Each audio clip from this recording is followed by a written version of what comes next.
Okay, so here we are back in the next section for Rick's Car and Bike, and you can see I've done a couple more things here. I've removed the coolant hoses that go to the carburetors. There's an attachment down in here. You can probably just see back in there where the hose sits, and of course they've got these little clamps on them. So what I do is I just use some long needle nose pliers to loosen them up, pull them back from the top, and then twist the hose back and forth. Of course, if they're brittle, they might break, so you got to be careful, but just twist them back and forth to get them loose and then slowly pop them off. There's one on this side, one on the other side, which is easy to find. Then down here, you've got a couple more hoses just in here that you've got to pull off, these two here, so pull those two off. Then up here, you've got a clip. There's this white clip here, which you can undo to give you space to get the throttle plate and stuff out where the cables connect. So that's where we are right now. And now it's basically free. I've tried to pull the airbox back.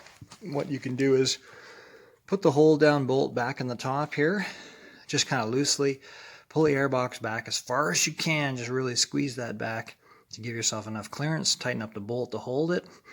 And now we're going to try and see if we can get these things out. So wish me luck, and we'll catch up with you in a bit. Okay guys, well, we are making progress. The carbs are halfway out, and this is after 10 minutes of wiggling and pushing boots back, and use some Armor All on the front boots to soak them just for a few minutes to help everything slide around. And now I've got to just unhook the throttle cables, which are at the front of the carb. You can see one here, right in, actually in here, running down here onto this little rotator. There's you probably can't see, it's probably too dark, but there's the back cable goes in here, return cable, and the front cable goes in here. So I got to push those out, take the cables out. Once that's done, boom, pop the carbs out, and then I'm ready to get into some carb cleaning fun. Okay, catch you later. Okay, so there we go, job done. I've got all the carbs out, and as noted in some places, the hardest part, of course, is getting the rear return cable off, and that's this one here. You got to give yourself as much slack as possible. That's really the key. So you just slack off the throttle cable at the throttle grip as much as possible. That means undo the lock on there and turn the barrel in as far as possible, give you the maximum free play, and then a little fooling around to get the cable out, but got her out. So now I think it's time for lunch, and then we're going to so at some point today get into this turn these things upside down, taking them apart, and just seeing how bad they were. As I noted, one carb float bowl wasn't even getting gas. The other three were, but I'm going to assume that all the pilot jets are plugged up, so that'll be our first order of business, is to remove them and clean them all, and go from there. Okay, we'll catch you in the next part. Okay, welcome back to Rick's Car and Bike. Look at this step. Here we are. Carbs are out, of course. I've finished soaking them. What I did was I mixed 1-to-1, about 3 liters of simple green and 3 liters of hot water, and poured it all through the carbs, and gave them a good soak for a few hours, 3-4 hours. Took my toothbrush and scrubbed up the carbs. They don't look too bad. They're pretty clean. I don't worry about how clean they look on the outside. It's the inside that matters, but cleaned up the outside anyway while I was in between just waiting. So as you can see now, I've got all the jets here. I just finished putting them all back in after cleaning them. So once you've got all the jets out and they're also soaking, I kept them all organized by keeping them in their respective float bowls over here. So I have cylinder 4, 3, 2, and 1 is still attached here to the choke cable, which, the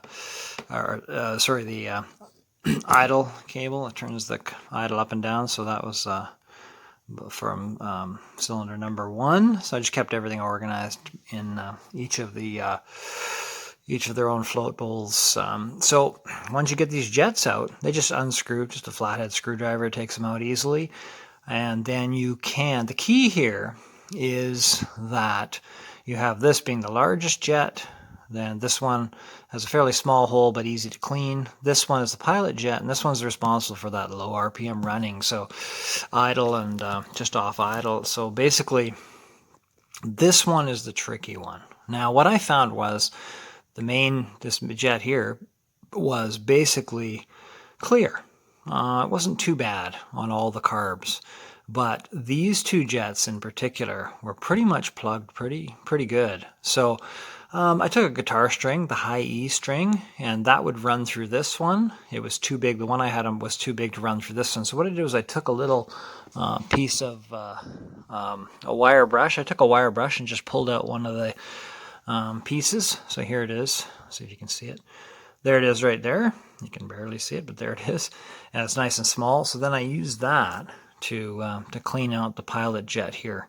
And I did that for all four. And of course, this one was the worst. And when number one was the worst. But the big issue here was the float bowl was just plugged. It was just unbelievable. It was just unbelievable how much varnish was in here and how much ethanol, just actually literally green chunks inside this bowl, as you probably saw in the last video. So it's all cleaned up now, and all the drain holes are open and everything else. So the other thing is, don't forget that you have to, as well as taking care of cleaning these jets, make sure that you clean out the actual holes in the carb body. So over on this side, you'll see you have a number of holes here. You have, this one is for airflow. So what I do is I just spray some choke cleaner. I use brake cleaner actually for these, and spray each of the four holes here really good. Make sure that the fluid is coming out down below, meaning the hole is clear. And I sprayed these out as well. And then I just used compressed air from an air compressor and blew them out, so there's nothing left in there. They're not all nice and clean. Okay, so yeah, here we go. We're just finishing putting them back together. Just gonna put the float bowls on now. Finish putting all the float bowls on, and then see how much energy I have left. But possibly later tonight we'll have some fun and get these carbs back in the bike. Okay, so anyway, hope you guys enjoyed this. Hope it helps. If you have any questions, of course, put them down in the comments. I'll do my best to answer them, or if you have some ideas and say, hey, man, here's an idea. What did you do this, or were you thinking about this? That all helps, because our goal here, we want to help each other and be able to get these jobs done ourselves, so we don't end up taking them to a place where A, they overcharge you, and B, you have no idea about the quality of work, right? And most places today, even if you do complain about something, they're going to say, well, it's your fault, or they're going to blame something, and, you know, whatever the case is. So do it yourself. Take the time. That's what I'm trying to do, and hopefully we'll have a good result here. Anyway, take care. Have a good day, and we'll talk with you later. All right, well, here we go. It looks like I've got the carbs out, got them apart. I've taken the float bowls off, as you can see here. Here's this is carb number 4, number 3, number 2, and this is the float bowl for carb 1, which was the worst one. No gas was getting into the float bowl at all, and I'll show you why in a second. As you can see, definitely varnish in these float bowls, but they were still draining. When you open the drain screw, you can drain them, which certainly helps in the cleaning. This one not as good. You can see why. You can kind of see down in there some junk and stuff, but these two were definitely cleaner. And the worst one here is, this is the float bowl for carb number 1, and if you look in here, hopefully you can see with the light in there, there's literally a pile of crud in the bottom.